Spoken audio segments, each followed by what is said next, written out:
சிமெண்டோட specific gravity value அதிகமாக இருந்தால் அதனால என்ன ஆகும்? இந்த கொஸ்டினை லாஸ்ட் வீடியோல இருந்து நம்ம சப்ஸ்கிரைபர் கேட்டிருந்தாங்க. ஸோ அதை குயிக்காக எக்ஸ்பிளைன் பண்ண ட்ரை பண்ணுறேன். Hi viewers, welcome to power trading company.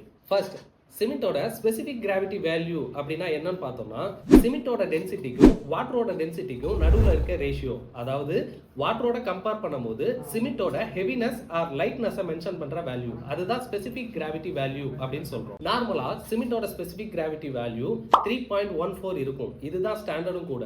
In case variation வந்தா 3.1 to 3.15 குள்ள இருக்கும். இந்த வேல்யூஸ் குறைஞ்சா சிமெண்ட் வீக்கா இருக்குன்னு அர்த்தம். இம்பியூரிட்டிஸ் அதிகமா இருக்கும், அதனால சிமெண்டோட ஸ்ட்ரென்த்தும் குறையும். ஆனா வேல்யூ அதிகமா இருந்தா அது மாய்ஸ்டர் அப்சர்வ் பண்ணிருக்குன்னு அர்த்தம். சிமெண்ட் ஆல்ரெடி ஹைட்ரேஷன் ஆக ஸ்டார்ட் ஆயிருக்கும். இந்த மாதிரி சிமெண்ட்டை யூஸ் பண்ணா செட் ஆகாது, ஸ்ட்ரென்த்தும் வராது, நம்ம காங்கிரீட்டும் ஸ்ட்ராங்கா இருக்காது. சோ லேப்ல ஸ்பெசிபிக் கிராவிட்டி வேல்யூ அதிகமா வரும்போது அது மாய்ஸ்டர் ப்ராப்ளம்னு மீன் பண்ணும். இந்த மாதிரி கேசஸ்ல நம்ம சிமெண்டோட குவாலிட்டி செக் பண்ணி சரியா சூஸ் பண்ணி ஆகணும். டெக்னிக்கல் எக்ஸ்பர்ட்ஸ் என்ன சொல்றாங்கன்னா, ISI ஸ்டாண்டர்ட்ல இருக்க சிமெண்ட்ஸோட ஸ்பெசிபிக் கிராவிட்டி வேல்யூ பொறுத்த வரையும் 3.14ன்றது அக்யூரேட் இருக்கும். 99% அப்நார்மல் வரதுக்கு சான்ஸே இல்லைன்னு சொல்றாங்க. கன்ஸ்ட்ரக்ஷனுக்கு லைஃப் ஸ்பேன் ரொம்ப இம்பார்ட்டன்ட். குவாலிட்டி சிமெண்ட்டை சூஸ் பண்ணுங்க, ஸ்ட்ரக்சர் ஸ்ட்ராங்கா இருக்கும். உங்களுக்கு ஒரு கிளாரிட்டி வந்திருக்கும்னு நம்புறேன். மேலும் உங்களோட டவுட்ஸை கமெண்ட்ல சொல்லுங்க, அதை நம்ம நெக்ஸ்ட் வீடியோல கவர் பண்றோம். இது மாதிரியான கன்ஸ்ட்ரக்ஷன் டிப்ஸ்க்கு நம்ம பேஜை ஃபாலோ பண்ணி வீடு கட்டிட்டு இருக்க உங்க ஃப்ரெண்டுக்கு இந்த வீடியோவை ஷேர் பண்ணுங்க.